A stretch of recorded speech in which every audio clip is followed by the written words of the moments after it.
Assalamualaikum warahmatullahi wabarakatuh. Salam sehat untuk kita semua.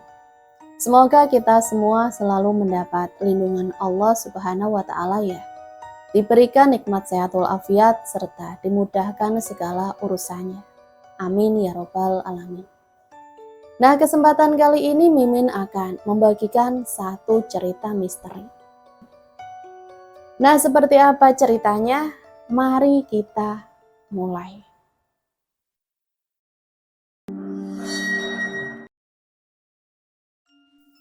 Arga masih ingat betul hari pertama kali ia menapakkan kaki di desa kecil di lereng perbukitan itu. Udara yang sejuk, hamparan sawah menghijau, dan suara gemerisik sungai membuatnya merasa jauh dari hiruk-pikuk kota.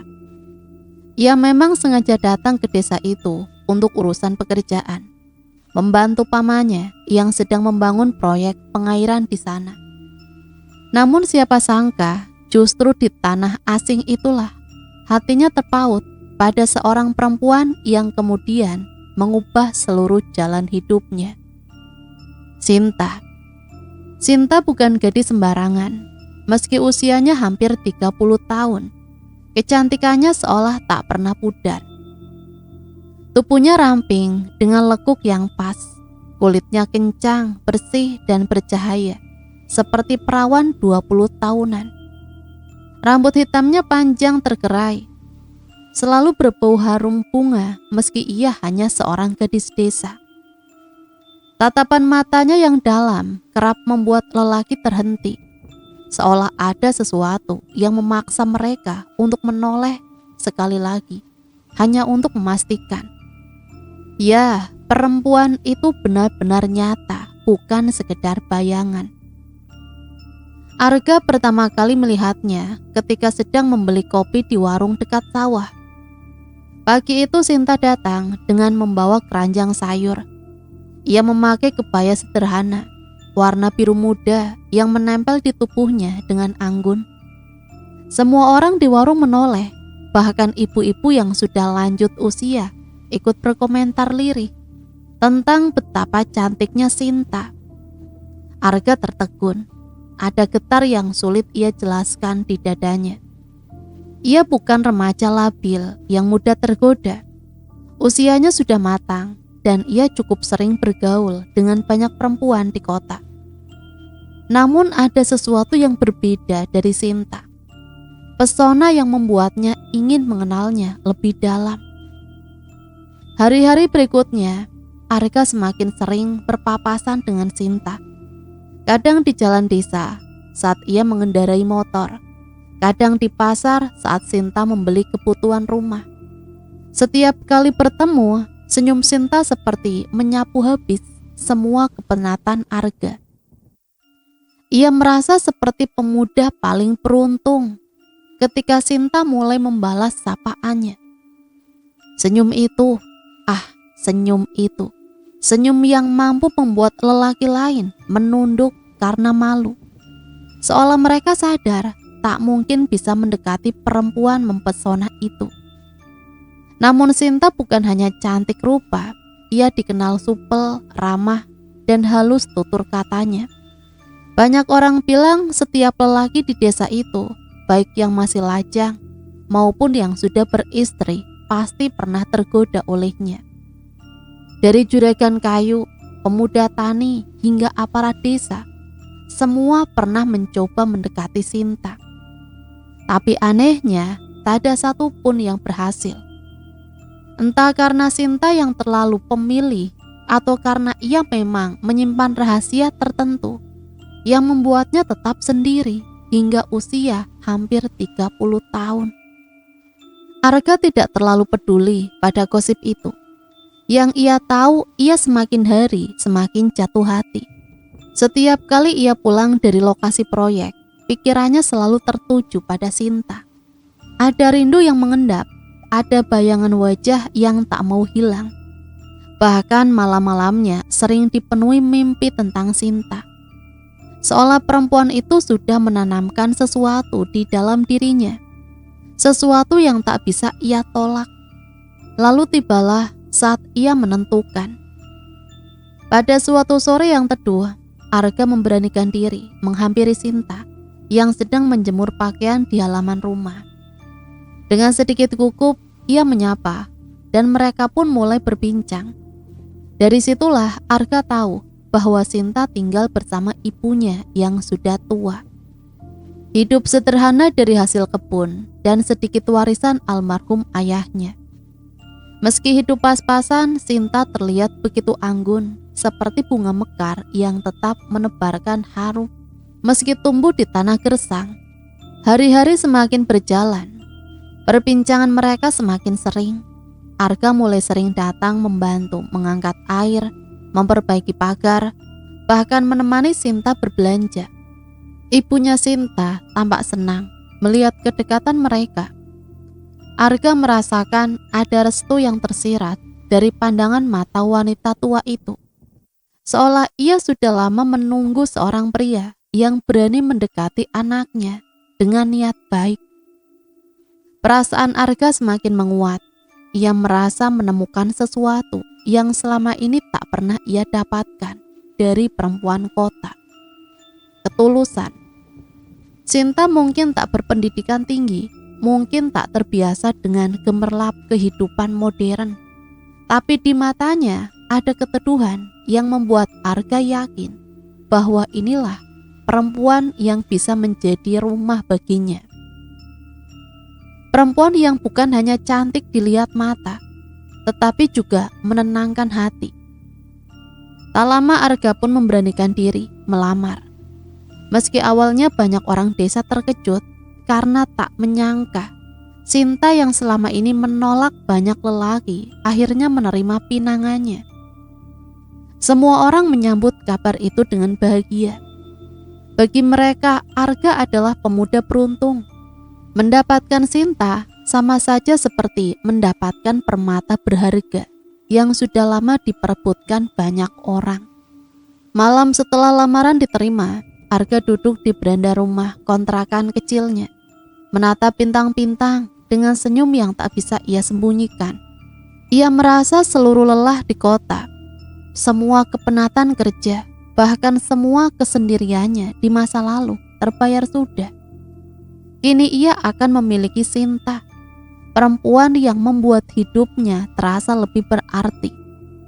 Dalam hati ia berjanji akan menjaga Sinta seumur hidupnya, tak peduli apapun yang terjadi kelak. Arga tak pernah menduga senyum Sinta yang memikat itu menyimpan sesuatu yang tak kasat mata. Ia tak tahu bahwa kecantikan yang tampak alami itu sebenarnya punya harga yang sangat mahal. Saat itu yang ia tahu hanyalah satu hal, ia adalah lelaki paling beruntung. Karena Sinta, bunga desa yang mekar sempurna, kini menjadi miliknya. Malam pertama setelah pesta pernikahan mereka selesai, Arga merasa hidupnya sempurna.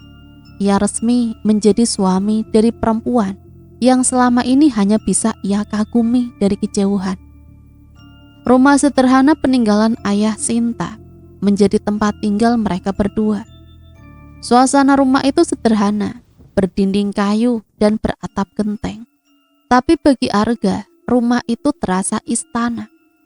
Ia percaya kebahagiaan bukan soal besar kecilnya rumah, melainkan siapa yang mendampingi di dalamnya. Namun beberapa minggu setelah pernikahan, Arga mulai menyadari sesuatu yang berbeda dari kebiasaan istrinya. Sinta selalu mandi bunga setiap malam Jumat. Awalnya Arga menganggap hal itu hanya bagian dari tradisi desa, semacam warisan leluhur untuk menjaga kesegaran tubuh atau sekedar ritual kecantikan. Ia bahkan sempat menertawakan kebiasaan itu sambil menggoda Sinta. "Sayang, mandi bunga terus tiap malam Jumat? Mau jadi putri keraton ya?" Sinta hanya tersenyum samar lalu menjawab, "Ini kebiasaan dari dulu, Mas. Jangan ditanya macam-macam." Jawaban itu terdengar lembut, tapi ada nada yang membuat Arga memilih untuk tidak mendesak lebih jauh. Ia pikir setiap orang pasti punya kebiasaan unik. yang sulit dijelaskan. Selama tidak merugikan, mengapa ia harus khawatir? Tetapi seiring waktu, rasa penasaran itu tumbuh semakin kuat. Arga sering melihat Sinta menyiapkan air rendaman bunga dengan sangat hikmat. Air diambil khusus dari kendi tanah liat yang tersimpan di sudut rumah. Bunga-bunga yang dipakai pun bukan sembarangan. Ada melati, kenanga, mawar merah, dan kadang ditambah taburan bunga kamboja yang biasanya hanya dipakai di pemakaman. Arga sempat merinding, tapi lagi-lagi ia menahan diri. Suatu malam ketika Arga pura-pura tertidur, ia mengintip Sinta yang sedang bersiap mandi bunga. Lampu minyak menyala redup dan cahaya temaram membuat bayangan tubuh Sinta tampak panjang di dinding. Perempuan itu membuka jari perlahan. Tubuhnya yang masih anggun di usia hampir 30 membuat Arga kembali terpesona. Tapi yang lebih mengganggu adalah cara menunduk dan berbisik lirik, seolah sedang berbicara pada seseorang yang tidak terlihat. "Jangan tinggalkan aku, tetaplah di sisiku," bisik Sinta pelan. Arga tercekat. Kepada siapa istrinya berbicara?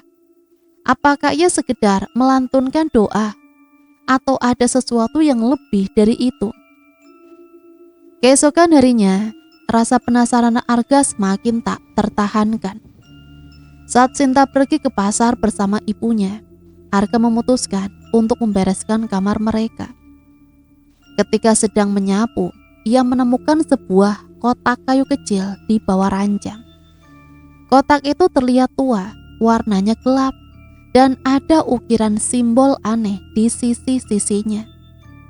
Hatinya berdebar saat membuka. Di dalamnya, ia menemukan benda-benda yang membuat bulu kuduknya berdiri. Ada sehelai kain kafan yang sudah menguning, terlipat rapi, namun mengeluarkan bau apek menusuk. Di sampingnya terselip beberapa jarum emas tipis yang berkilau, meski usianya tampak sangat lama. Ada juga beberapa helai rambut yang terikat dengan benang merah. Arga langsung merasakan hawa dingin menjalar tengkuknya. Ia belum sempat memeriksa lebih jauh ketika tiba-tiba suara pintu berderit terdengar. Sinta berdiri di ambang pintu dengan wajah pucat. Matanya membelalak, nafasnya terengah. "Mas, kenapa buka kotak itu?" teriaknya dengan suara tinggi. Berbeda dari kelembutannya yang biasa Arga dengar. Arga terperanjat. Ia mencoba menenangkan. Aku hanya penasaran sayang. Apa sebenarnya semua ini?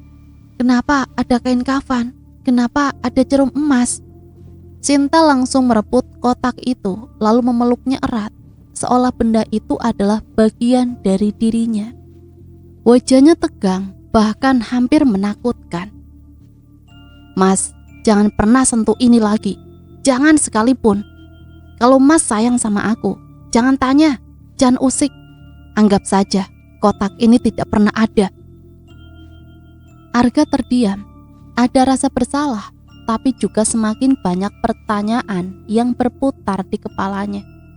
Ia menatap istrinya, berharap mendapat penjelasan. Namun Sinta hanya menunduk. Wajahnya kini lembut kembali, suaranya pelan, seperti merayu.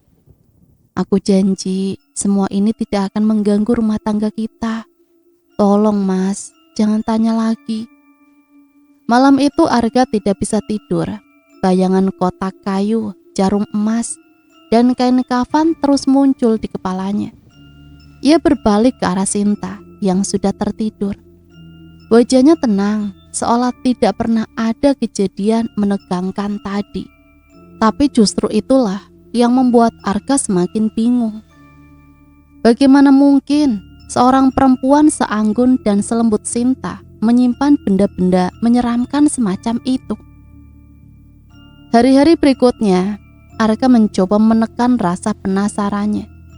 Namun ia semakin sering memperhatikan kebiasaan istrinya. Setiap malam Jumat setelah mandi bunga, Sinta selalu mengenakan kain batik tertentu. Duduk bersilah di depan cermin besar peninggalan keluarganya.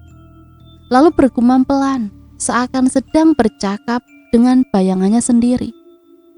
Kadang Arga melihat bibirnya bergerak, tetapi tak terdengar kata-kata.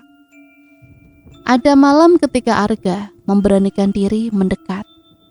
Namun tiba-tiba Sinta menoleh cepat dengan mata tajam, membuat Arga bergidik dan urung mendekat.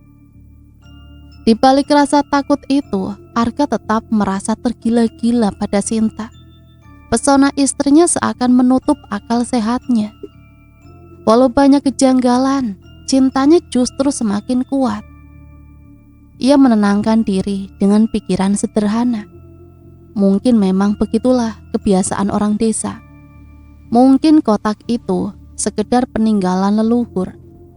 Mungkin mandi bunga hanya tradisi untuk menjaga aura dan wangi tubuh. Tapi jauh di lubuk hati, Arga tahu ada sesuatu yang lebih besar. Sesuatu yang disembunyikan istrinya. Sesuatu yang membuatnya kadang merasakan hawa dingin setiap kali menatap cermin di kamar. Sesuatu yang membuat ia sering mimpi buruk, melihat jarum emas menusuk ke kulitnya sendiri. Dan meski ia berusaha menyangkal, Arga tidak bisa membohongi diri. Ia semakin terikat, semakin dalam ia mencintai Sinta. Semakin kuat pula perasaan bahwa ada rahasia gelap yang melingkupi pernikahan mereka. Malam itu sebelum tidur, Sinta sempat berbisik lembut sambil memeluk Arga dari belakang. "Mas, jangan pernah tinggalin aku ya. Apapun yang terjadi, jangan pernah lepaskan aku." Suara itu indah, lembut, penuh kasih. Namun di telinga Arga, kata-kata itu terdengar seperti doa, sekaligus peringatan. Arga hanya mengangguk, menahan semua pertanyaan yang ingin ia lontarkan. Ia tahu jawabannya tidak akan ia dapatkan malam ini. Bahkan mungkin tidak akan pernah, kecuali rahasia itu sendiri yang membongkar dirinya suatu hari nanti. Jauh sebelum Arga mengenalnya, Sinta bukanlah sosok yang dieluk-elukan banyak orang. Ketika masih remaja, ia hanya gadis desa biasa yang hidup dalam kemiskinan. Ayahnya meninggal ketika ia masih kecil, meninggalkan hanya sebidang tanah kecil dan rumah kayu reot yang hampir roboh. Sehari-hari ibunya bekerja sebagai buruh tani. Sinta tumbuh sebagai anak yang kurus, berkulit hitam karena sering terpapar matahari, dan wajahnya penuh dengan jerawat. Di sekolah dasar hingga menengah, ia kerap menjadi bahan olok-olokan teman-temannya. Luka-luka kecil itu perlahan membekas di hati Sinta, menumbuhkan rasa iri dan minder yang semakin dalam. Puncaknya terjadi saat ia beranjak remaja, sekitar usia 16 tahun. Pada sebuah acara hajatan besar di desa, Sinta ikut membantu ibunya menyajikan makanan. Saat itu beberapa pemuda desa secara terang-terangan menertawakannya.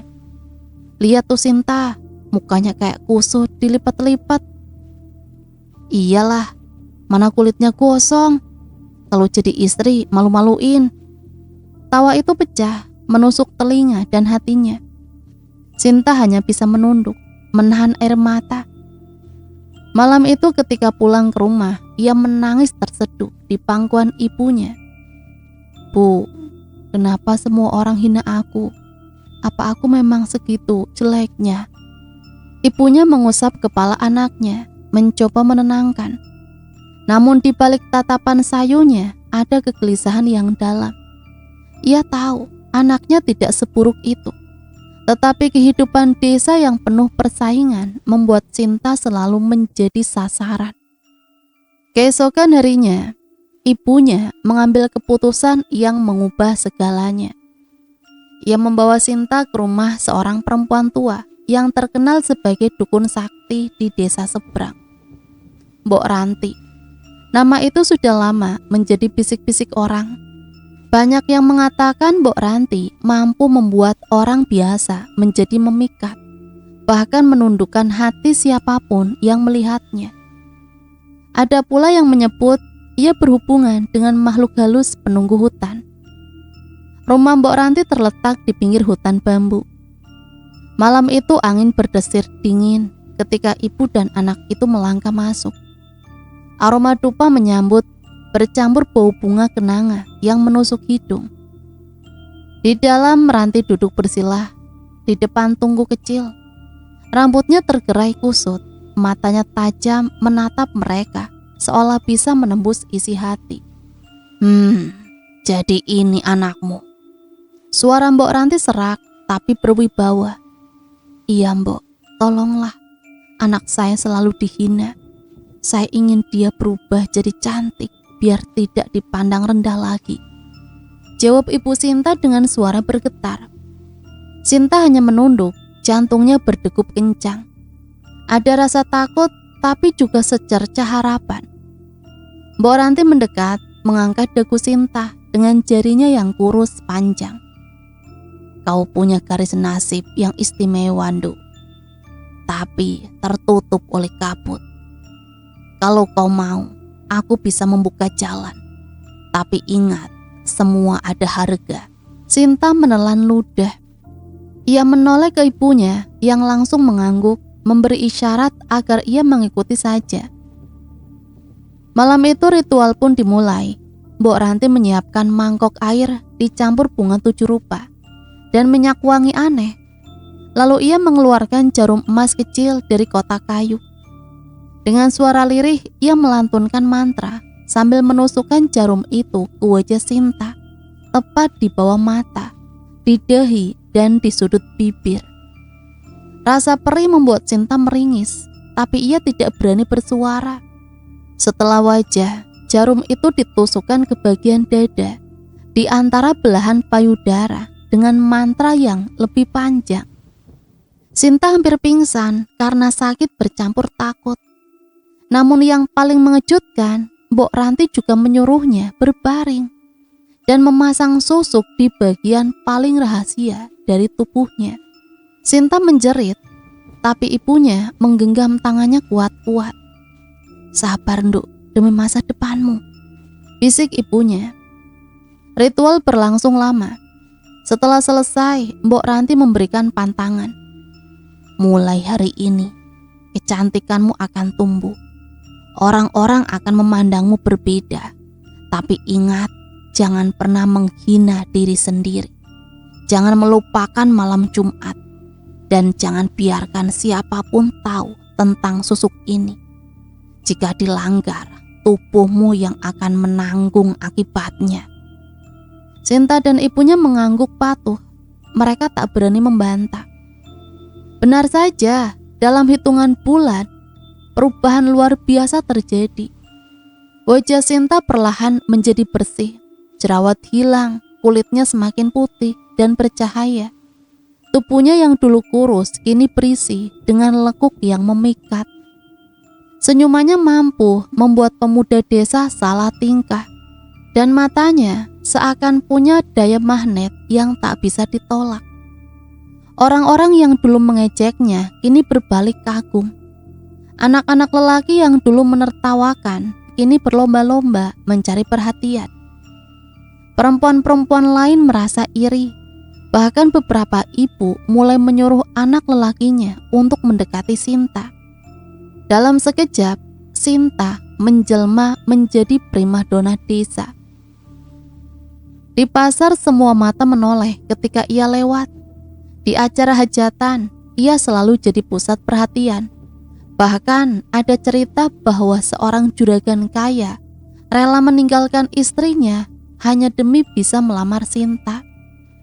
Meski akhirnya ditolak, Sinta merasakan kepuasan yang tak pernah ia bayangkan sebelumnya. Luka masa kecilnya seakan terbalas. Setiap ejekan berubah menjadi pujian. Setiap hinaan menjadi sanjungan. Namun di balik semua itu, ia tetap memegang erat pantangan Mbok Ranti. Malam Jumat ia selalu mandi bunga, merawat tubuhnya dengan doa-doa yang diajarkan. Dan yang terpenting, ia menyimpan rapat rahasia kotak kayu berisi jarum emas dan kain kafan itu. Dari gadis miskin yang jelek, kini ia menjadi bunga desa. Semua orang ingin memilikinya, tetapi tak seorang pun benar-benar berhasil. Sinta tahu kecantikannya bukan hadiah gratis. Ia sadar ada kekuatan gaib yang mengikatnya. Namun saat itu ia tak peduli. Yang ia inginkan hanyalah satu. Tidak ada lagi yang berani merendahkannya. Dan sejak malam itu, hidup Sinta tidak pernah sama lagi. Ketika kecantikan Sinta mulai memekar sempurna, kisah hidupnya berubah drastis. Ia tidak lagi dikenal sebagai gadis miskin yang dipandang sebelah mata. Justru sebaliknya, setiap langkahnya diikuti tatapan penuh kagum. Banyak lelaki baik yang masih muda maupun yang sudah beristri tergila-gila padanya. Sinta seperti bunga yang mekar di musim kemarau. Siapapun yang lewat pasti ingin memetiknya. Namun kisah-kisah yang tersembunyi di balik kecantikan itu tidak semuanya indah. Ada jejak luka, aib, dan tragedi yang perlahan menjadi bisik-bisik kelam di desa. Orang-orang jarang membicarakannya terang-terangan, tetapi mereka tahu setiap lelaki yang pernah dekat dengan Sinta pada akhirnya berakhir celaka. Juragan kayu, orang pertama yang paling menonjol, adalah juragan kayu yang bernama Surya. Ia kaya raya, pemilik lahan hutan, dan puluhan pekerja. Sudah beristri dengan 2 anak. Tetapi sejak pertama kali melihat Sinta di pasar, hatinya langsung terguncang. Tak peduli cibiran orang, Surya terang-terangan mengejar Sinta. Ia mengirim hadiah berupa emas, kain batik mahal, bahkan beras sekarung-karung ke rumah Sinta. Awalnya Sinta menolak, namun pesona dan keinginan lelaki parubaya itu begitu besar, hingga akhirnya ia rela menceraikan istrinya demi Sinta. Perceraian itu mengguncang desa. Orang-orang membicarakannya, sebagian mencibir, sebagian lagi iri. Surya bersumpah akan menikahi Sinta, menjadikannya istri sah, dan memberinya kehidupan yang lebih layak. Namun sebelum pernikahan itu terwujud, Surya tiba-tiba jatuh sakit. Awalnya hanya batuk dan demam, tapi dalam hitungan minggu tubuhnya melemah, kurus kering, seolah dimakan sesuatu dari dalam. Dokter di kota tidak menemukan penyakit pasti, hanya menyebut tubuhnya kehabisan tenaga. Sinta menjauh perlahan, tidak lagi menanggapi janji-janji Surya. Hingga akhirnya juragan kaya itu meninggal dalam keadaan mengenaskan. Sendirian di rumah besarnya yang kini kosong tanpa istri dan anak-anak. Orang-orang berbisik, semua itu terjadi karena ia berani bermain-main dengan Sinta. Ustadz muda, kisah lain yang tak kalah mengejutkan adalah dengan seorang ustadz muda bernama Rahman. Baru saja lulus dari pesantren, Rahman datang ke desa itu untuk mengajar mengaji. Sosoknya karismatik, wajahnya teduh, dan tutur katanya lembut. Banyak orang tua menitipkan anaknya untuk belajar agama padanya. Namun semua itu hancur ketika desas-desus hubungannya dengan Sinta menyebar. Awalnya Rahman sering datang ke rumah Sinta untuk mengajari anak-anak tetangga mengaji. Sinta yang saat itu berusia 22 tahun tampak sopan dan manis.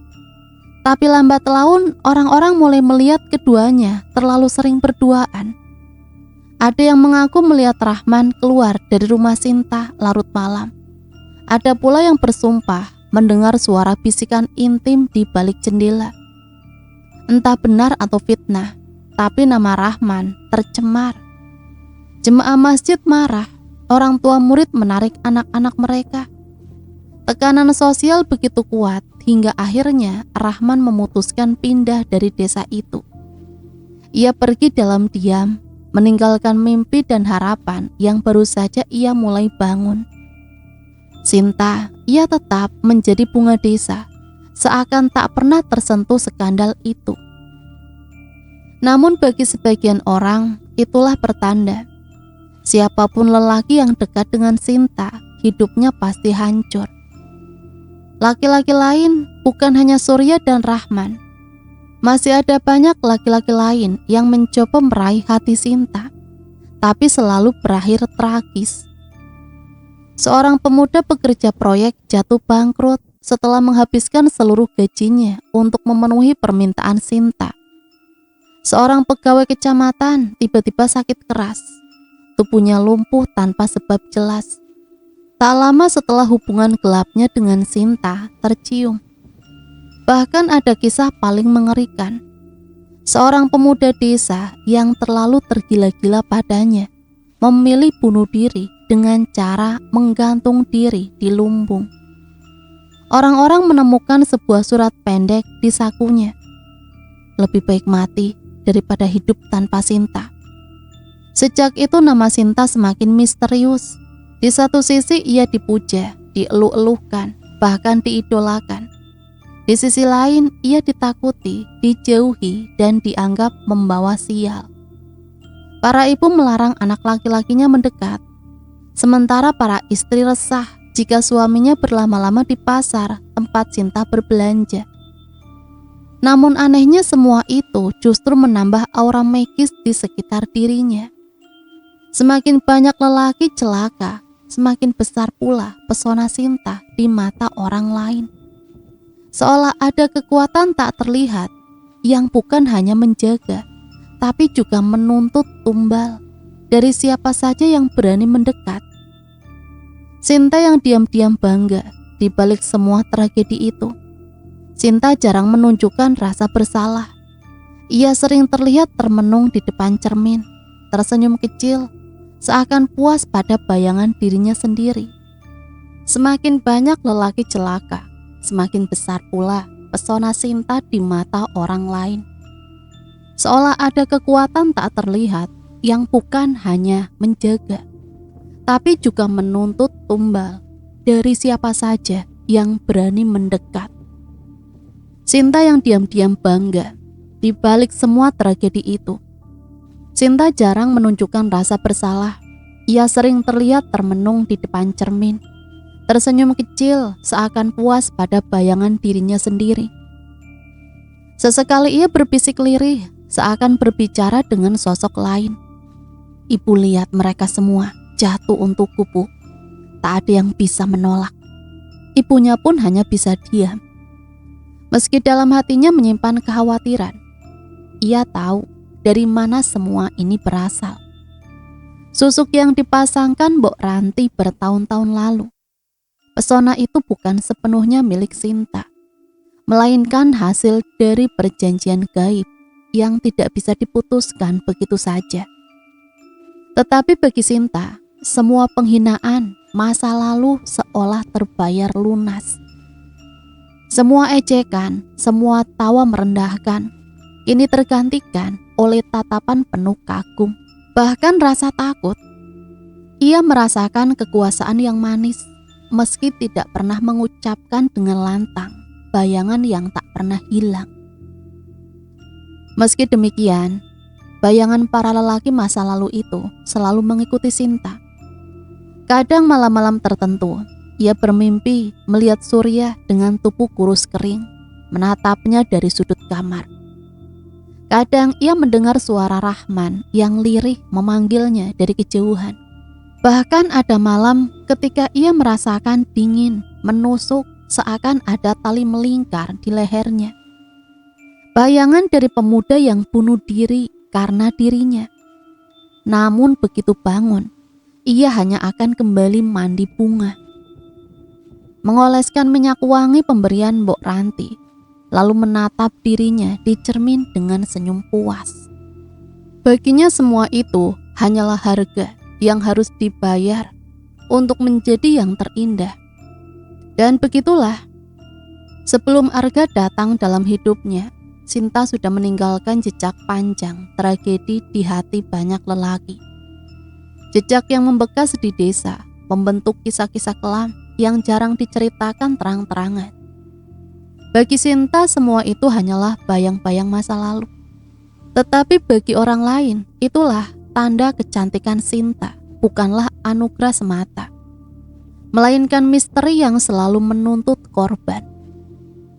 Hari-hari pernikahan yang semula indah perlahan berubah. Arga yang dulu merasa hidupnya sempurna bersama Sinta mulai dihantui rasa tidak tenang. Ada sesuatu yang mengganggu, sesuatu yang membuat dadanya sesak setiap kali ia melihat tingkah laku istrinya. Malam-malam mereka tidak lagi sekedar diisi canda dan rayuan mesra. Arga sering terbangun mendapati Sinta duduk di depan cermin tua di kamar mereka. Cermin besar peninggalan almarhum ayah Sinta. Ini menjadi benda yang paling sering ia tatap. Rambut panjangnya tergerai menutupi bahu, matanya kosong, bibirnya bergerak, seakan berbicara pada bayangan yang hanya bisa ia lihat sendiri. "Aku cantik kan? Jangan tinggalkan aku." Bisikan lirih itu terdengar oleh Arga dari balik selimut. Awalnya ia mengira istrinya hanya melamun atau sekedar berdoa. Tetapi semakin sering ia menyaksikan hal itu, semakin kuat rasa takutnya. Ada saat-saat di mana Sinta tertawa kecil tanpa alasan, lalu tiba-tiba menangis dengan wajah tertekuk. Dan ketika Arga mendekat untuk menenangkannya, Sinta akan mendadak sadar, tersenyum dan berkata, "Aku baik-baik aja, Mas." Namun Arga tahu istrinya tidak baik-baik saja. Yang paling membuatnya terguncang adalah ketika tiba-tiba Sinta berteriak kesakitan di tengah malam. Ia merintih, tubuhnya mengeliat, tangannya memegang erat selimut. Dengan suara parau ia mengeluh, "Mas, panas sekali, Mas. Seperti terbakar di dalam, Mas." Arga panik memeluk tubuh istrinya yang berkeringat deras. Ia berpikir Sinta terkena infeksi atau penyakit dalam. Keesokan harinya ia membawanya ke dokter di kota terdekat. Hasil pemeriksaan menunjukkan bahwa semuanya normal, tidak ada tanda-tanda penyakit. Dokter hanya menyarankan istirahat, vitamin, dan menjaga pola makan. Arga bingung, bagaimana mungkin hasilnya normal, padahal ia sendiri menyaksikan istrinya kesakitan. Ia mencoba membawa ke dokter lain, bahkan sampai ke rumah sakit yang lebih besar. Hasilnya selalu sama, tubuh Sinta sehat. Namun di rumah penderitaan itu berulang. Kadang saat mereka berdua, tiba-tiba Sinta memegangi perut bawahnya sambil menjerit. Ada malam ketika ia hampir pingsan, wajahnya pucat, lalu kembali tenang seolah tak terjadi apa-apa. Arga mulai merasa rumah itu menyimpan sesuatu yang janggal. Kadang saat ia duduk sendiri di ruang tengah, ia mendengar suara bisikan samar dari kamar. Suara perempuan yang lirih, mirip suara Sinta, tetapi dengan nada berbeda. Suara itu seperti bergema, seolah datang dari balik dinding. Ketika ia memberanikan diri masuk, Sinta biasanya sudah duduk diam di depan cermin. Wajahnya teduh, senyum samar tersungging, seolah-olah semua keluhan dan jeritan tadi hanyalah mimpi. "Mas, kenapa wajahmu pucat begitu? Aku tidak apa-apa kok," ucap Sinta dengan tatapan yang membuat Arga merinding. Perlahan ketenangan rumah tangga mereka mulai retak. Arga yang semula yakin telah menemukan kebahagiaan, kini dihantui keraguan. Ia masih mencintai Sinta sepenuh hati, tetapi bayangan masa lalu istrinya, kisah-kisah kelam yang beredar di desa kini semakin terasa nyata. Tetangga-tetangga mulai berbisik. Ada yang melihat Sinta berjalan sendirian larut malam menuju sumur tua di ujung desa. Ada pula yang mendengar suara tangisan perempuan dari dalam rumah Arga saat tengah malam. Padahal saat itu rumah terlihat gelap dan terkunci. Arga mencoba menepis semua itu. Ia tidak ingin terpengaruh gosip. Baginya Sinta adalah istri yang harus ia lindungi. Tetapi semakin hari, semakin sulit baginya untuk menolak kenyataan. Pernah suatu malam ia benar-benar terbangun karena bau hangus yang menusuk hidung. Saat menoleh, ia melihat Sinta menggeliat dengan wajah penuh penderitaan.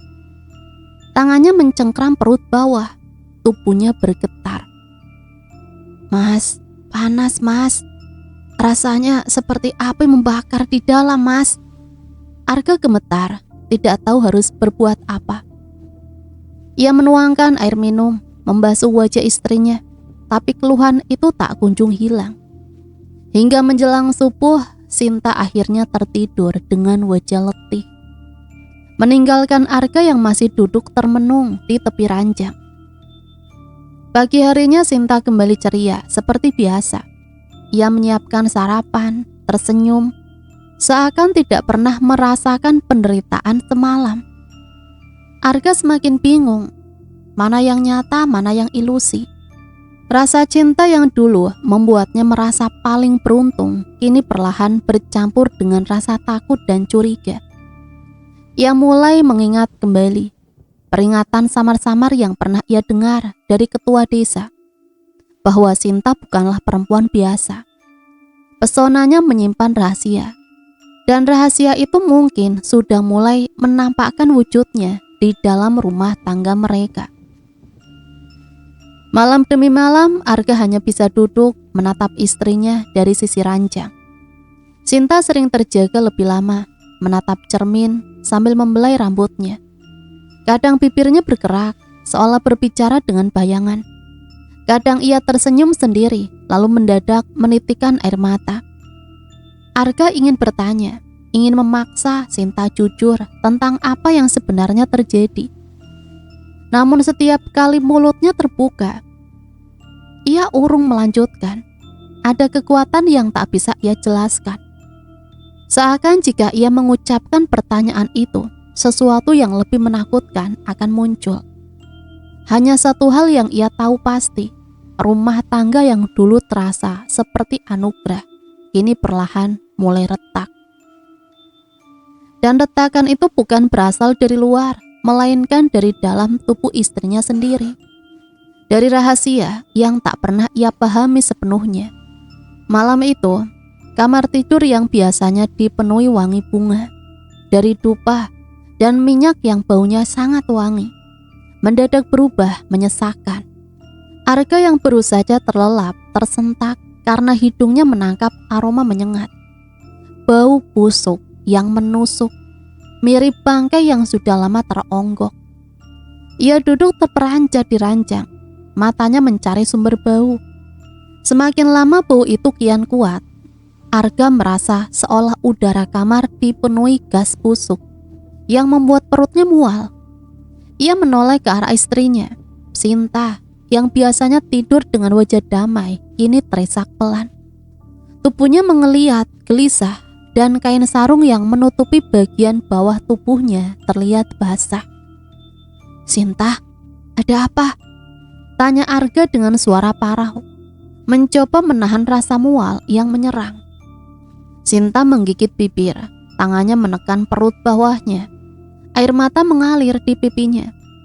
Dengan suara bergetar, ia berbisik, "Mas, aku bau mas. Bagian itu mengeluarkan cairan. Aku tak tahan lagi mas." Arga kaget.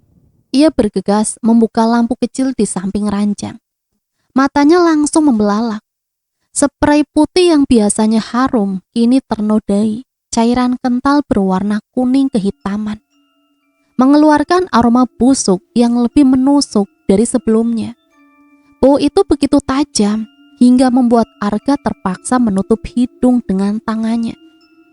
Namun tatapannya tak bisa lepas dari wajah Sinta yang memerah, menahan malu dan sakit.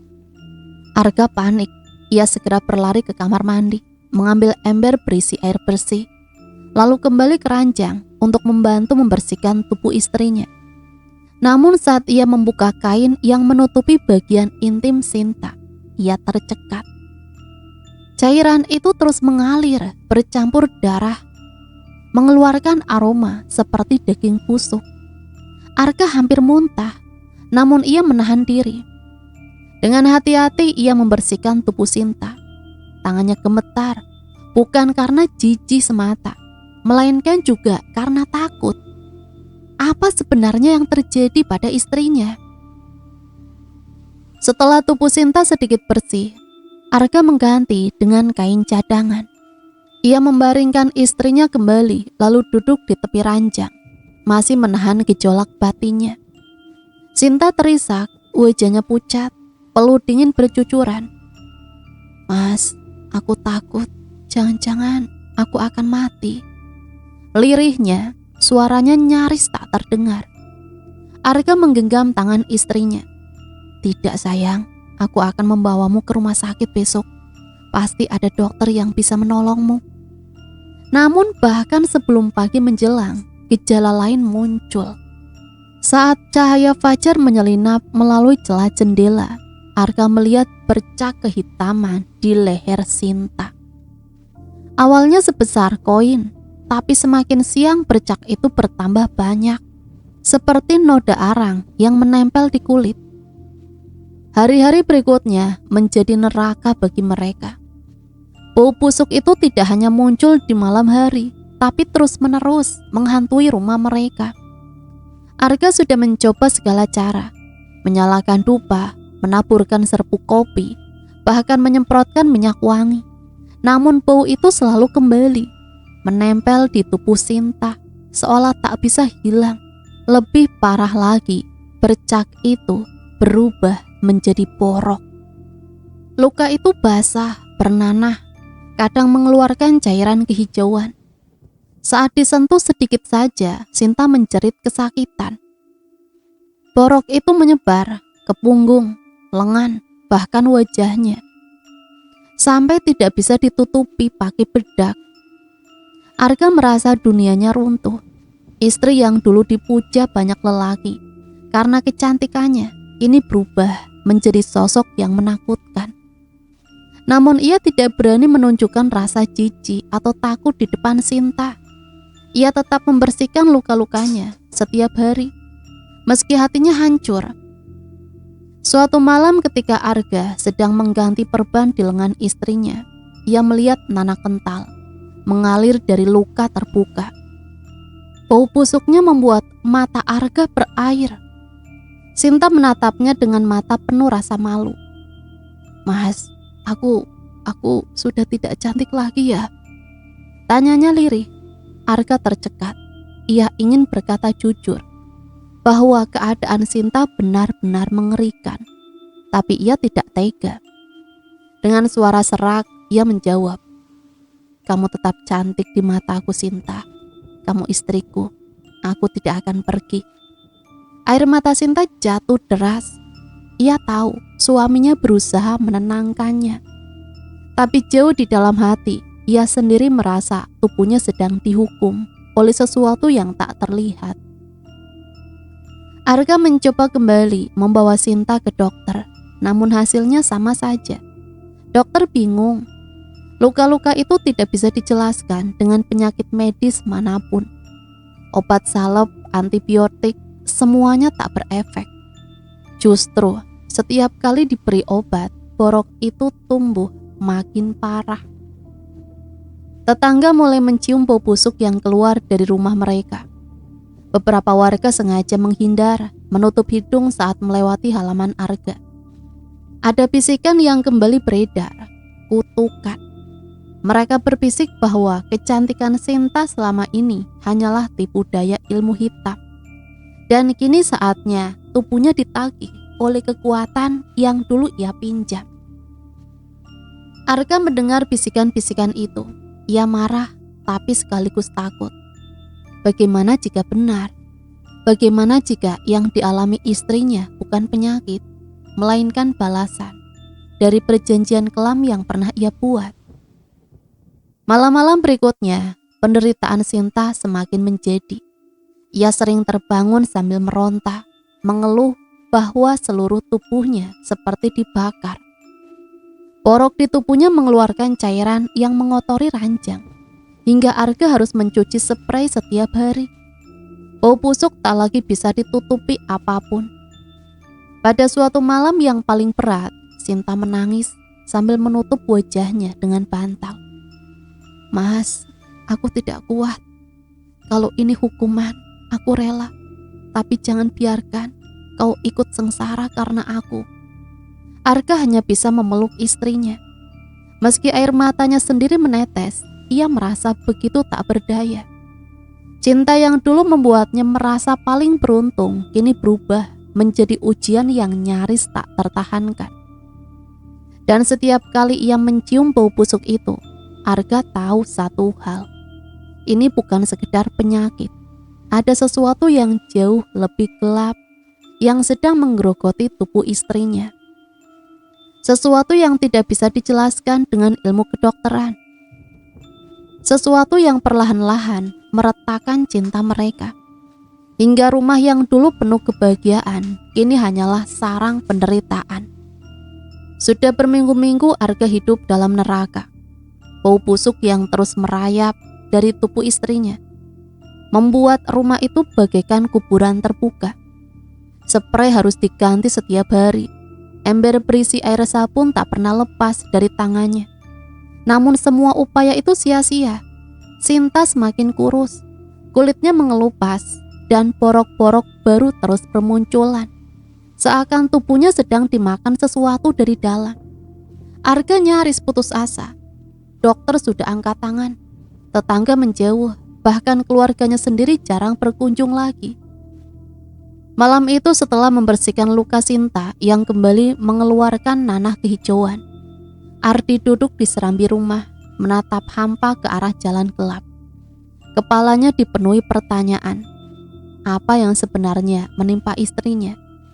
Bisikan-bisikan tetangga tentang kutukan dan susuk yang menagih tumbal kembali terngiang di telinganya.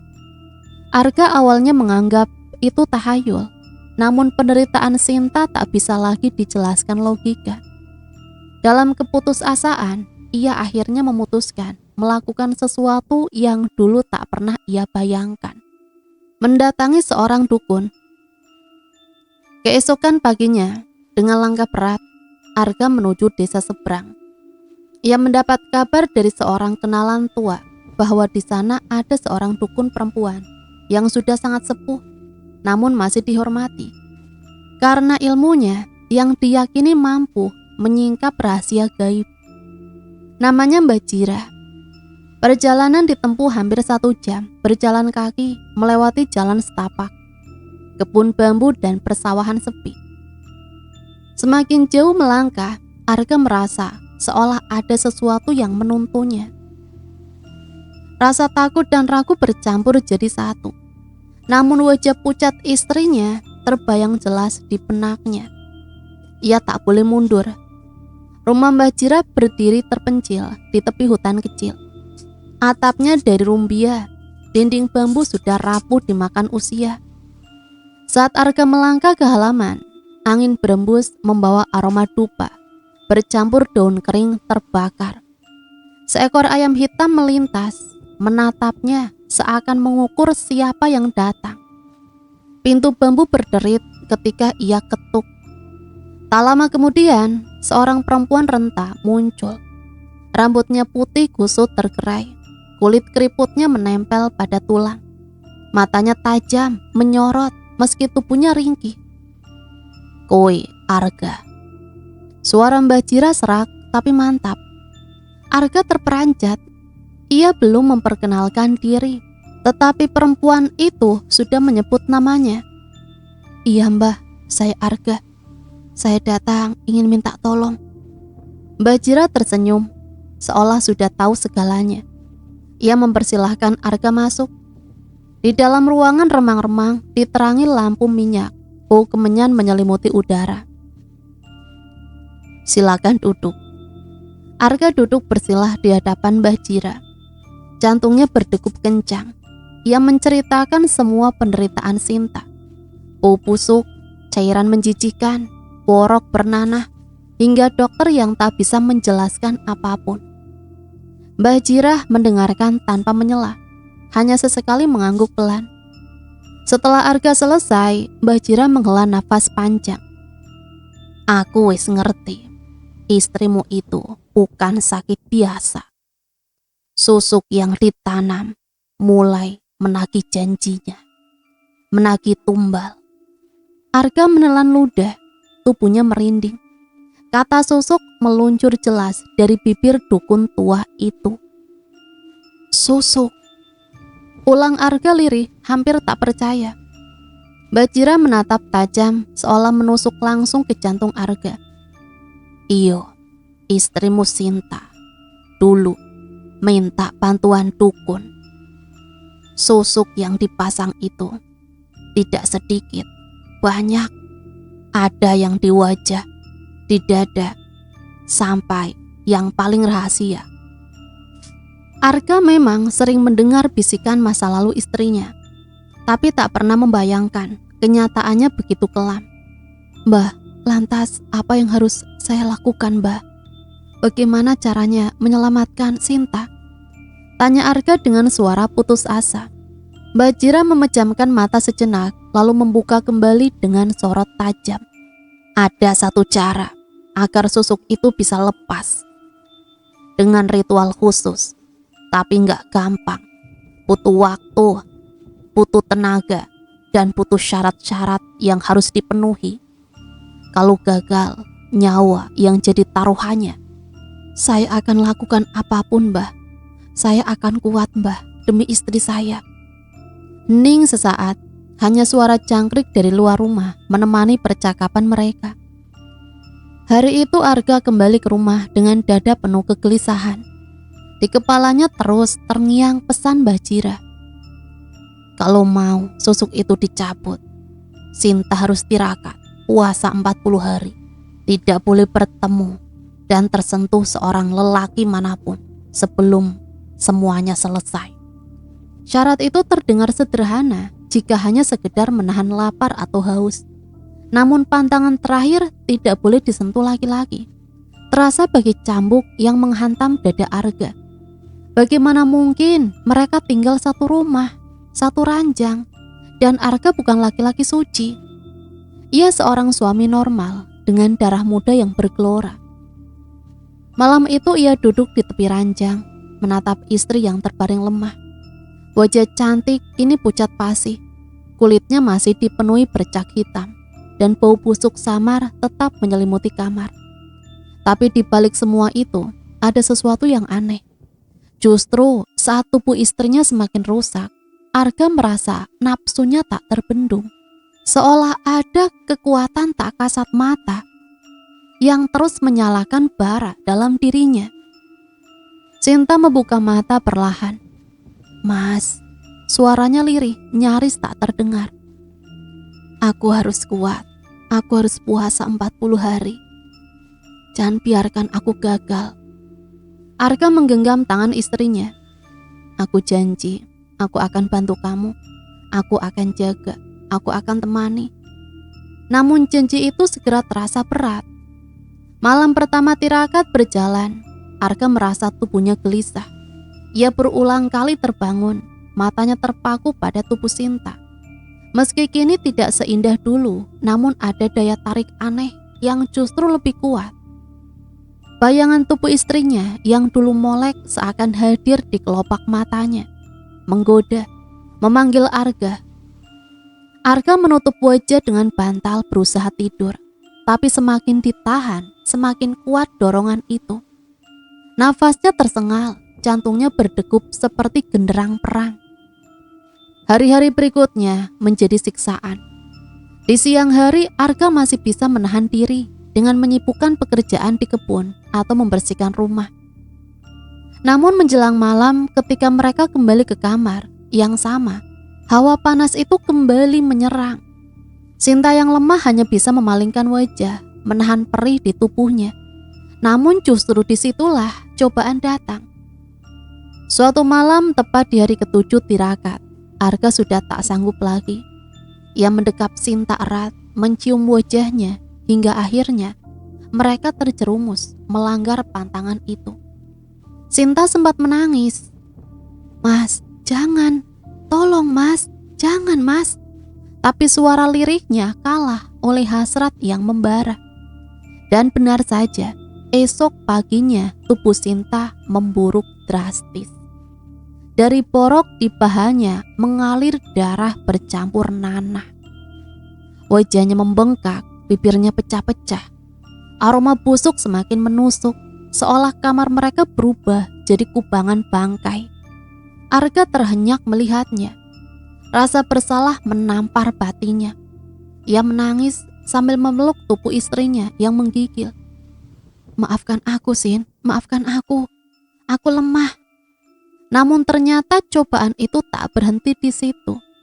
Semakin keras Arga mencoba menahan diri, semakin besar pula dorongan aneh itu. Seolah ada roh gaib yang sengaja meniupkan api birahi ke dalam darahnya. Kadang saat ia menatap cermin, ia merasa melihat bayangan perempuan lain, cantik, muda, menggoda, menatapnya sambil tersenyum nakal. Setiap kali bayangan itu muncul, tubuhnya memanas, pikirannya kacau. Sinta pun mulai menyadari ada kekuatan yang berusaha menggagalkan usahanya. Di hari ke-15, dengan suara parau, ia berbisik, "Mas, aku takut mas. Rasanya seperti ada yang ingin kita gagal. Susuk ini tidak mau pergi. Dia ingin tetap tinggal di tubuhku." Arga menggertakkan gigi, mencoba menguatkan hati. Ia memutuskan tidur di ruang tamu agar tidak tergoda lagi. Namun malam pertama ia mencoba itu, justru mimpi buruk yang menyerangnya.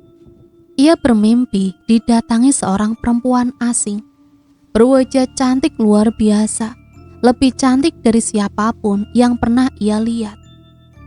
Perempuan itu merayu, meraba tubuhnya, memanggil namanya dengan suara manja. Arga terbangun dengan tubuh basah oleh keringat, dan di pintu kamar ia melihat sosok bayangan hitam berdiri menatapnya dengan mata merah menyala. Sejak itu tidur di ruang tamu pun tak menyelamatkannya. Bayangan itu selalu mengikuti, nafsu itu selalu kembali. Pada hari ke-20, Arga kembali tergelincir. Meski sudah bersumpah tak akan menyentuh, ia kalah lagi oleh hasrat yang membakar. Malam itu mereka kembali menyatu, dan sekali lagi tubuh Sinta membayar mahal. Darah hitam mengalir dari luka-luka di tubuhnya. Bahkan sebagian kulitnya mulai terkelupas seperti mayat membusuk. Sinta menangis histeris, menutup wajahnya dengan selimut. "Mas, kenapa kamu tidak bisa menahan diri? Setiap kali kamu menyentuhku, rasanya seperti tubuhku dibakar api neraka, mas." Arga terdiam, menatap tangannya sendiri dengan ngeri. Seolah ia bukan lagi dirinya. Seolah ada kekuatan asing yang mengendalikan. Ia merasa bagaikan boneka nafsu yang dipermainkan makhluk gaib. Hari-hari berikutnya berjalan penuh ketegangan. Setiap jam, setiap detik, Arga harus melawan dirinya sendiri. Kadang ia mengikat tangannya dengan kain agar tak bisa bergerak. Kadang ia sengaja keluar malam duduk di pematang sawah hanya untuk menjauhi Sinta. Namun tetap saja godaan itu datang dengan cara lain. Dalam mimpi, dalam bisikan, bahkan dalam wujud bayangan perempuan cantik yang kadang melintas sekilas di dalam rumah. Sinta semakin sekarat, boroknya membesar. Beberapa bagian tubuhnya mulai berulat. Setiap kali Arga membersihkannya, ia hampir muntah karena busuknya tak tertahankan. Tapi di balik jijih dan kasihan itu, anehnya gairah yang aneh masih terus tumbuh. Nafsu yang tidak masuk akal, seolah darahnya telah dirasuki api setan. Di hari ke-30, Arga benar-benar hancur. Ia berteriak sendirian di tengah malam, memukul dinding, memukul kepalanya sendiri. Kenapa begini? Kenapa aku tidak bisa menahan diri? Sinta hampir mati, tapi aku justru makin ingin menyentuhnya. Sinta hanya menangis, tubuhnya terguncang lemah di ranjang. Mas, kalau begini terus, aku pasti mati sebelum puasa ini selesai. Puasa 40 hari yang disyaratkan terasa seperti hukuman mustahil. Arga merasa terjebak dalam permainan gaib yang dirancang untuk membuatnya gagal. Dan setiap kali ia gagal, penderitaan istrinya semakin parah. Seakan tubuh Sinta dimakan habis sedikit demi sedikit. Arga tahu jika mereka terus melanggar, maka umur Sinta tidak akan lama. Tapi nafsu yang tak wajar itu terus menguasainya, membuatnya tak lagi mengenali dirinya sendiri. Malam ke-35, Arga menatap istrinya yang tergeletak hampir tanpa daya. Wajahnya tinggal tulang dibalut kulit tipis, matanya sayu, bibirnya kering retak. Tapi entah kenapa, dalam pandangan Arga, ia tetap terlihat menggoda. Arga menangis, ia sadar pantangan ini benar-benar mustahil. Dan setiap kali ia jatuh, ia sama saja sedang menggali kubur untuk istri yang paling dicintainya. Malam semakin larut dan rumah itu kini tidak lagi seperti tempat tinggal manusia, melainkan bagi liang penderitaan. Sinta terbaring di ranjang dengan tubuh yang hampir tak bisa dikenali lagi. Kulitnya penuh bercak hitam, borok-boroknya bernanah, dan dari celah-celah luka itu terus merembas cairan busuk yang menggerogoti sprei. Rambutnya rontok hingga menyisakan helai-helai tipis yang kusut menempel di kulit kepalanya. Wajah Sinta yang dulu membuat banyak lelaki tergila-gila, kini tampak seperti wajah perempuan renta berusia 70 tahun. Keriput merayapi pipi dan dahi, bibirnya menyeringai retak-retak, dan matanya yang dulu bening kini keruh dan sayu. Nafasnya pun berat, terdengar seperti desahan terakhir dari seseorang yang menunggu ajal. Arga duduk di tepi ranjang, memegangi tangan istrinya yang dingin dan licin oleh keringat. Air matanya tak berhenti menetes, membasahi jemarinya sendiri. Ia ingin percaya bahwa semua ini hanya mimpi buruk. Namun bau menyengat yang menusuk hidung setiap saat adalah bukti bahwa kenyataan jauh lebih kejam daripada mimpi. Mas, suara Sinta lirih nyaris tak terdengar. Aku gak kuat lagi. Tubuhku seperti dimakan dari dalam. Arga menggenggam tangan itu lebih erat. Meski ia tahu dirinya juga mulai merasakan gejala aneh. Di lengan kirinya muncul ruam kemerahan yang lama-kelamaan berubah jadi bisul kecil. Kadang bisul itu pecah sendiri, mengeluarkan cairan kental berwarna kuning kehijauan. Rasa perihnya membuat Arga meringis, tapi dibandingkan penderitaan istrinya, sakit itu terasa kecil. Aku masih di sini, Sin. Aku nggak akan pergi. Apapun yang terjadi, aku tetap sama kamu. Bisik Arga, suaranya pecah karena tangisan. Hari-hari berlalu dalam penderitaan yang tak terbayangkan. Bau busuk dari rumah mereka makin menyengat. Awalnya hanya terasa di kamar, lalu menjalar hingga ke ruang tamu, ke teras, bahkan tercium oleh tetangga. Orang-orang desa mulai berbisik, saling menunjuk rumah Arga dengan tatapan curiga. Kenapa rumah itu baunya kayak kuburan? Bisik seorang ibu-ibu ketika melewati jalan depan rumah. Aku dengar istrinya sakit aneh. Ada yang bilang kena guna-guna. Jangan-jangan kena kutukan. Lebih baik jangan deket-deket. Desas-desus itu menyebar cepat. Anak-anak yang biasanya bermain di halaman depan kini menjauh. Orang-orang yang dulu ramah kini enggan menyapa. Ada yang bahkan sengaja menutup hidung setiap kali lewat. Arga menahan malu, menahan marah, Tapi ia tahu tak bisa menyalahkan siapapun. Bau itu nyata. Setiap kali membuka pintu, udara busuk menyeruak keluar, seperti ada bangkai membusuk di dalam rumah. Padahal sumbernya adalah tubuh istrinya yang kian hari kian hancur, dimakan kutukan. Suatu pagi saat Arga mengganti kain spray yang sudah dipenuhi noda nanah, ia merasakan sesuatu merembas di lehernya sendiri. Ketika diraba, ternyata ada benjolan kecil yang pecah mengeluarkan nanah, sama seperti luka-luka Sinta. Panik, ia berdiri di depan cermin. Wajahnya mulai terlihat pucat, kulit di bawah mata menghitam, dan di pipinya muncul bercak merah yang terasa panas. Arga menelan ludah. Ia sadar kutukan itu bukan hanya menghancurkan Sinta, tapi kini mulai menjalar ke dirinya. "Mas, wajahmu." Sinta berusaha mengangkat kepala, suaranya lemah. Kamu juga kena, Mas." Arga mencoba tersenyum meski hatinya porak-poranda. "Biarin, Sin, kalau memang ini balasan karena kita gagal, biarlah aku ikut kamu. Aku gak akan ninggalin kamu sendirian." Air mata mengalir dari sudut mata Sinta. Ia ingin memeluk suaminya, tapi tubuhnya terlalu lemah. Tangannya yang kurus tinggal tulang terulur, mencoba meraih wajah Arga, namun terhenti di udara. Hari demi hari tubuh Arga ikut berubah. Luka-luka bernanah mulai bermunculan di dada dan punggungnya. Tidur menjadi siksaan karena setiap kali menempel di kasur, borok itu pecah dan meninggalkan rasa perih luar biasa. Tak ada yang mau berkunjung lagi.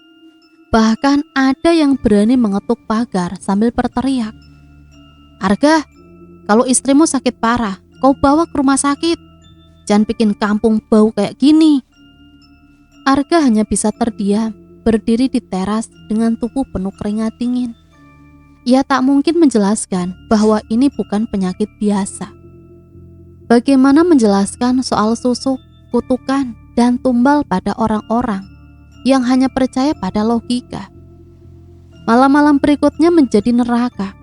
Sinta sering berteriak dalam tidur, seolah ada sesuatu yang menyiksa dari dalam tubuhnya. Kadang perutnya mengembung, lalu kempes lagi, seakan ada sesuatu yang bergerak-gerak di dalam sana. Arga panik setiap kali melihat itu.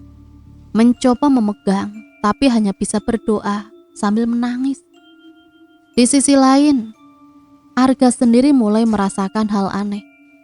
Ketika ia duduk di depan cermin, ia melihat bayangannya berubah sekilas. Wajahnya tampak lebih tua, keriput bermunculan, matanya cekung. Saat berkedip, bayangan itu hilang kembali ke wajahnya yang asli, meski tetap pucat dengan bercak merah. Ia mulai merasa dirinya juga sedang dipercepat menua, sama seperti Sinta. Di dada Arga luka baru muncul, pecah lalu mengalirkan nanah yang sama busuknya dengan cairan dari tubuh istrinya. Ia hanya bisa meringis, menahan sakit. Namun ia berbisik pada diri sendiri, "Kalau ini kutukan karena aku gak bisa jaga pantangan, biarlah aku terima, asal aku sama Sinta sampai akhir." Dan di kamar pengap itu, dengan bau kematian yang semakin pekat, mereka berdua hanya bisa menunggu. Apakah masih ada harapan atau tinggal menghitung hari menuju akhir? Langit malam itu gelap pekat, bulan tertutup awan hitam, seolah enggan menyinari bumi yang sedang menyaksikan tragedi di rumah kayu yang kini berbau busuk dan dipenuhi hawa kematian. Arga duduk termangu di ruang tengah. Tubuhnya sudah tidak lagi segar. Nafasnya berat, matanya sayu. Namun lebih dari semua itu, yang paling terasa adalah beban di dadanya. Rasa bersalah yang tak terampuni. Di kamar Sinta berbaring dengan tubuh hancur. Borok di sekujur tubuhnya semakin membesar. Nanah bercampur darah mengotori kasur.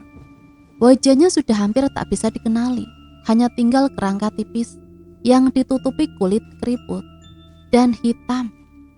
"Maaf Sin, semua salahku.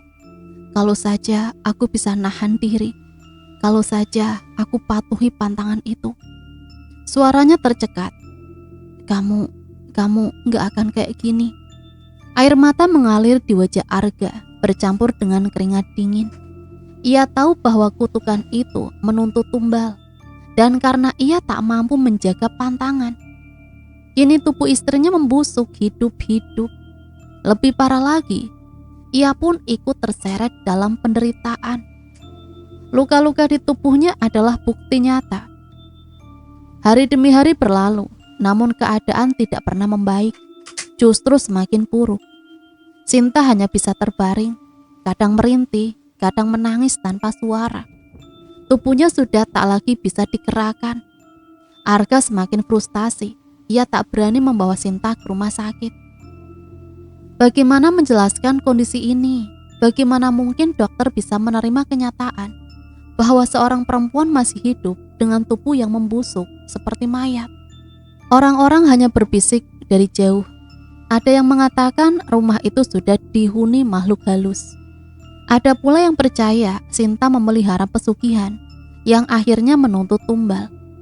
Arga merasa sendirian, dunia seperti meninggalkannya. Malam itu setelah membersihkan ruang Sinta, Arga duduk di kursi ruang tengah dengan pandangan kosong. Lilin kecil yang ia nyalakan hanya menerangi sebagian ruangan. Sisanya tenggelam dalam kegelapan. Suara Sinta terngiang di telinganya, teriakan kesakitan yang dulu pernah ia dengar. Bayangan wajah cantik istrinya sebelum semua itu terjadi pun muncul.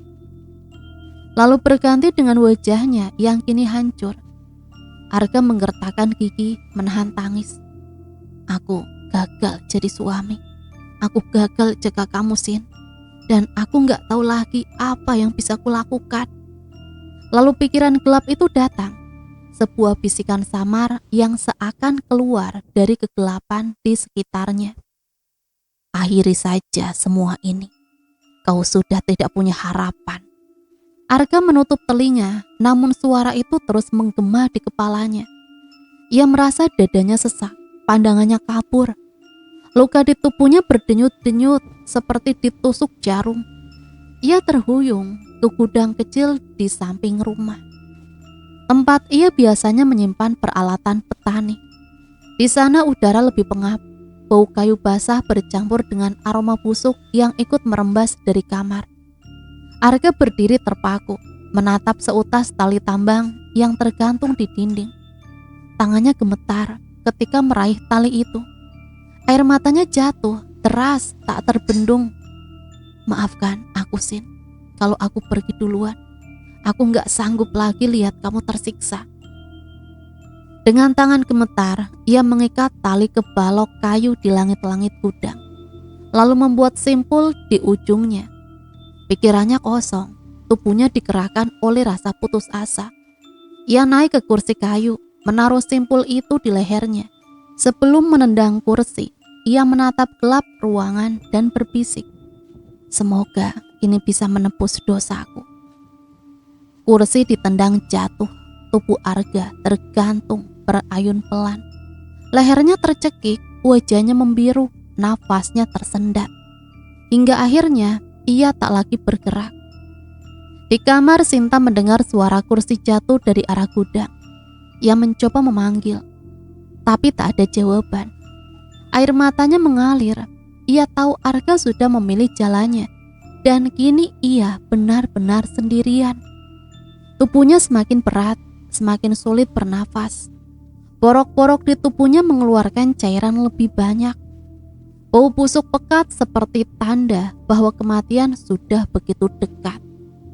Mas, jangan tinggalin aku, Mas. Bisiknya lirih sebelum akhirnya matanya terpejam. Nafasnya tersendat-sendat lalu perlahan hilang. Dalam kesendirian, tubuhnya yang sudah busuk itu akhirnya berhenti bergerak. Beberapa hari kemudian, warga desa curiga karena rumah itu sunyi. Tak ada lagi terdengar suara dari dalam. Padahal bau busuk semakin menusuk hingga ke jalan besar.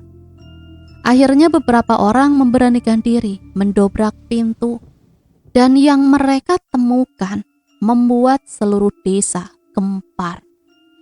Di gudang mereka mendapati Arga sudah tergantung, tubuhnya membiru, wajahnya membengkak. Sementara di kamar, Sinta terbaring, membusuk di ranjang. Tubuhnya sudah hampir tidak berbentuk lagi. Pandangan itu begitu mengerikan, membuat beberapa orang langsung muntah dan sisanya menjerit ketakutan. Tak ada yang berani menyentuh mayat mereka. Akhirnya, perangkat desa memanggil petugas untuk mengurus jenazah. Namun setelah itu, rumah itu ditinggalkan begitu saja. Sejak hari itu, rumah Arga dan Sinta dikenal sebagai rumah terkutuk. Tak ada yang berani menempatinya. Meski sudah dibersihkan, bau busuk entah kenapa selalu kembali muncul setiap malam Jumat. Orang-orang yang lewat mengaku mendengar suara tangisan perempuan dari dalam kamar atau suara kursi terguling dari arah gudang. Warga pun memberi cap rumah itu adalah tempat kutukan. Rumah yang pernah menelan 2 jiwa karena susuk terlarang. Tidak ada yang berani masuk, tak ada yang berani melirik terlalu lama. Rumah yang dulu penuh cinta itu berubah menjadi monumen bisu dari sebuah tragedi, sebuah akhir yang tragis, hasil dari keserakahan, rahasia yang tak terjaga, dan kutukan yang menuntut balas. Dan cerita selesai sampai di sini. Semoga cerita ini bisa menemani hari-hari teman-teman semua ya. Dan semoga ada pembelajaran yang bisa kita ambil dari cerita ini. Ambil sisi positif dan buang jauh-jauh hal negatifnya. Sampai di sini Mimin pamit undur diri. Matur nuwun. Wassalamualaikum warahmatullahi wabarakatuh.